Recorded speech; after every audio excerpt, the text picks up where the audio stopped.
Welcome to Multiplying and Dividing Rational Expressions.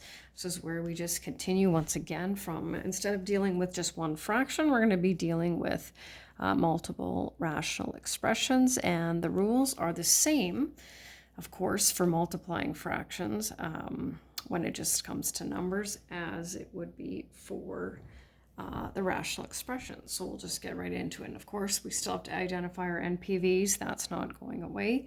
So in case you forgot, the steps for multiplying and dividing fractions are over here, and I will read them as we go through it. So first, just kind of going back to, for sure, grade 9, and most likely before that as well, where you just had to divide. And I hope you were able to actually look at how that worked, because it's not just some math magic, right? We rewrite the first fraction, change the division to multiplication, and write the reciprocal of the second fraction. Now, of course, you can multiply numerators, multiply denominators, but because we're dealing with expressions here, right, this is kind of typically what we're used to. And this is, once again, not what you need to do. I'm just showing you the process. And the final answer for this one would be 25/3. No non-permissible values here because we don't have any variables in the denominator. So now we've got multiply and simplify, identify non-permissible values. So first thing we need to do is factor the numerators and denominators. This first fraction is already simplified for us. Got a difference of squares and another difference of squares. So it's at this stage where I would do the non-permissible values. That's what I would recommend, just because once you start crossing things off, sometimes it's hard to read. So non-permissible values, what have we got?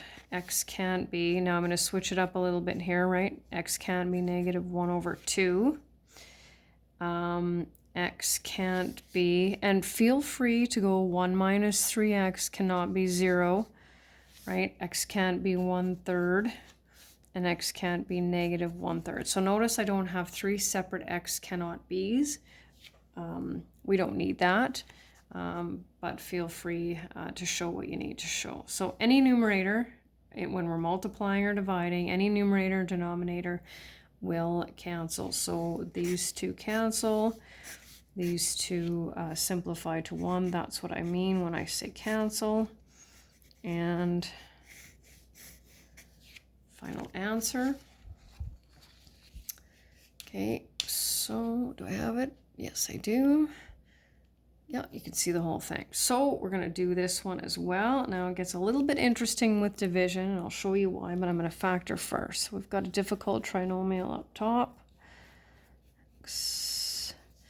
ET on the bottom. Of course, I'm not spending any time. Now, what I would do here right away, and you can rewrite it as it is we know that we're going to have to reverse that, right? Change that, and we're going to have to write the reciprocal. So you can do that at any point you feel comfortable. We've got, here we go. Now, NPV is not a major thing, but still something. I'm just not sure if you can see them here, so I'm going to have to move. So here's the thing.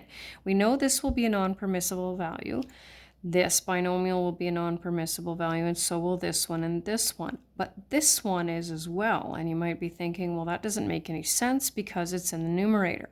That is true. However, in the original question, it is in the denominator, and so we still have to count that. So sliding, I'm going to tuck it over here, tuck them all over here, right? Order doesn't matter, right? Just include them all. N can't be 4, 3, 1/2, or -1/2. And you'll see once again here in a couple of lessons why this means more than what it does. So going back to where you can, well, see almost everything, right? Got 2x plus 1s, that simplifies to 1. 2 of those and 2 of those. And my final answer is 2/2x minus 1. Why can I not do that? Because the 2 needs to be multiplied multiplied by whatever your value of x is. And the last one that I have over here, let's see if I can just fit it a little bit nicely. You can see the quiz content tucked in there. X minus 6, we've got a perfect trinomial square here. Greatest common factor. Now, this time, just for fun, I'm going to pull this out. Now, this is going to be, once I pull that GCF out, it's going to give me x squared minus x minus 30, right? So that's going to give me x, that's a GCF and an easy trinomial, right? X minus 5, x plus 5, okay? And now I don't need that step, I'm just showing it so that you can see when I do my non-permissible values. So feel free to go right to this step. X plus 5, x, that's a lot of x's. Okay, so what do we have for our non-permissible values? Where can I tuck them? I'm going to tuck them on the bottom here, NPVs, right? X cannot be 0. Don't forget that one. It's in there at both times. 5, 6, and negative 5. And now let's see how, let's just see how many things we can cancel. We've got those, and those, and those. And my final answer is x minus 6. I've got 2 x's. X minus 6 over x squared.